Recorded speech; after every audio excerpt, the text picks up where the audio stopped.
This is part 5 of this Unimats tutorial series, and in this video I'm going to be dealing with some of the buttons that we never showed you in part 1, 2, 3 and 4. Now let's look at them one by one. Let's come to this update fields portion. Of course, as you recall, this update field, as I told you, is a button on its own. When you click on it, it updates all the numberings in your, if there's any inaccuracies in your numbering, it updates them. It updates your table of contents, your list of figures on all these items, and it updates your list of references. But right beside this button, you see this arrow. You click on it. This is for updating headings. We've dealt with that already. That's for headings that we are added manually. It updates them and automates the numbering. And this update numbered items is for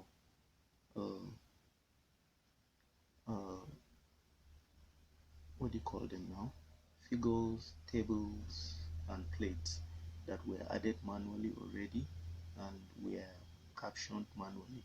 By the time you click on update numbered items, it will go through those figures and caption them accordingly so that they can appear in your list of references. Italicize etal. This one goes through all the etal in your work.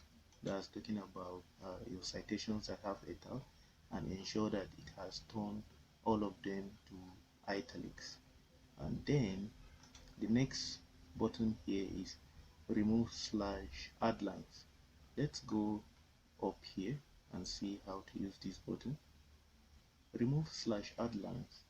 Remove lines for table of content and list of items.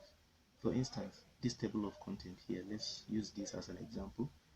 If you don't want the lines, some supervisors don't want to see the lines leading each item to the page number. So you use this button here to remove those lines. Remove lines for table of content. If I click it, you see the lines for table of content are gone. And if I click back on it, it toggles it, it brings it back, and so on. And then if I want to do that for other list items like the list of figures and list of tables, I'll come down here and say for list, remove. It is gone, and I can equally bring it back with the same button. And remove text containers. The purpose of this remove text containers is this. Let's go up here to our preliminary pages. You notice that there is a small box surrounding this title here.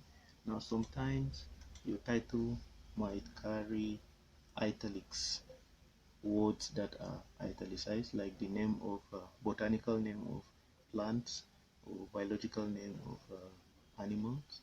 They are normally supposed to be italicized, but with this box here you cannot italicize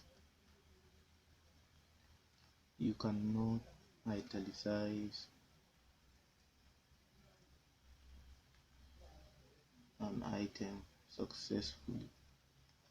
It will italicize everything instead of italicizing just that portion. So for you to be able to do this, you have to remove these containers, this box that is surrounding all these titles and all that. So, and that is the purpose of this. Remove text containers. If I remove text containers, that one is gone, and then I can freely italicize this particular one that I want to italicize. And the next thing here is change to sections. This is talking about, let me go to this chapter 1 for instance. This is talking about changing this this to read section 1 instead of chapter 1. For instance, if you're doing your proposal, your internal defense, you are creating a seminar paper, some departments don't want this to read chapter. They prefer to see it as section. So you just use this button here, change to sections, and it will change these to sections instead of what you can see. It is now, they are now all reading section instead of chapters. And the same thing, we can go back to chapters if we want, change to chapters instead of change to sections. It was initially changed to sections because they were reading chapters, and now it is back to change to chapters, and it will take me back to chapters. And change to numeric chapters. This one again is for somebody that doesn't want this to read chapter 1, that's ONE. He prefer to see 1 here. You just use this to change to numeric chapters, and it will change it to chapter 1, chapter 2, and so on and so forth. And equally, this button here updates the appendices section.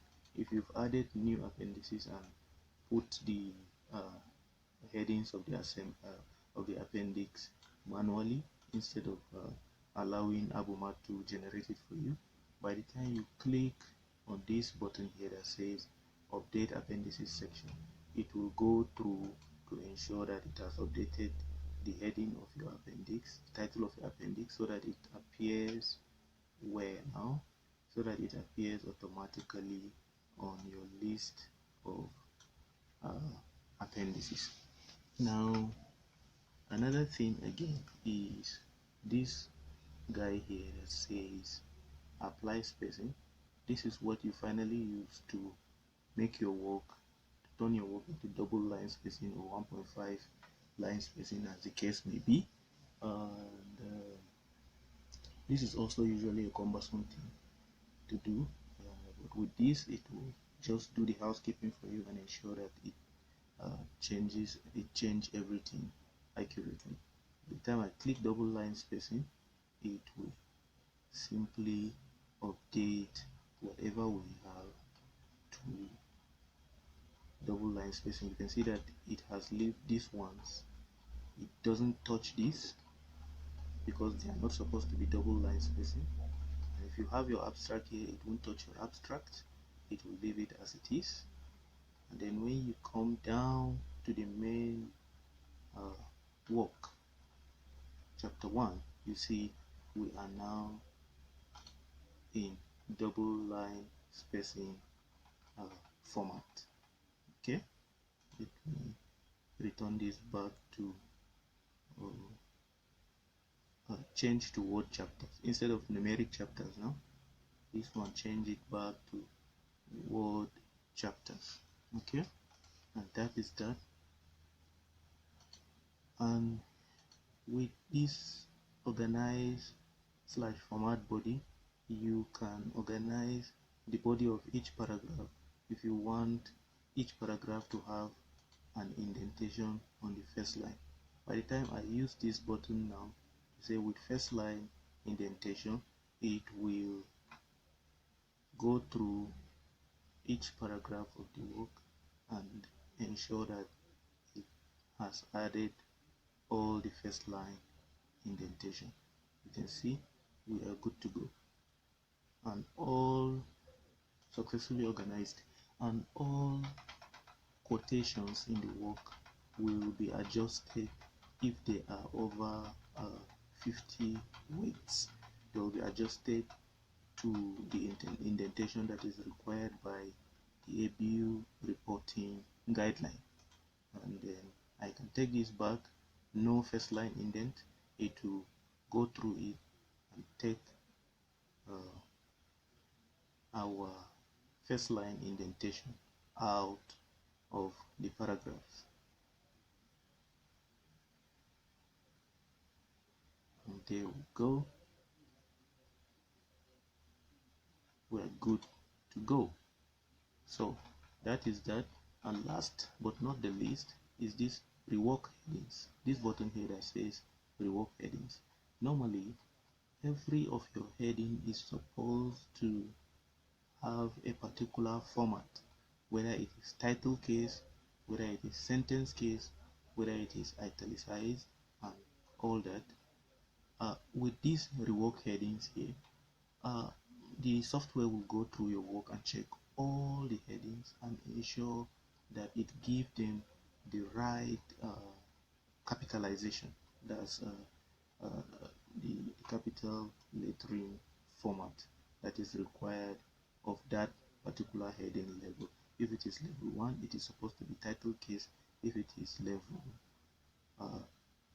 if it is level 2, it is supposed to be title case, and if it is level 3, it is sentence case, and so on and so forth. It will go through the entire work and do the housekeeping for you. You can see it is catching each of the heading and checking them, and it has finally said everything has been successfully reworked. So thank you so much for watching this part of the tutorial, and see you next time.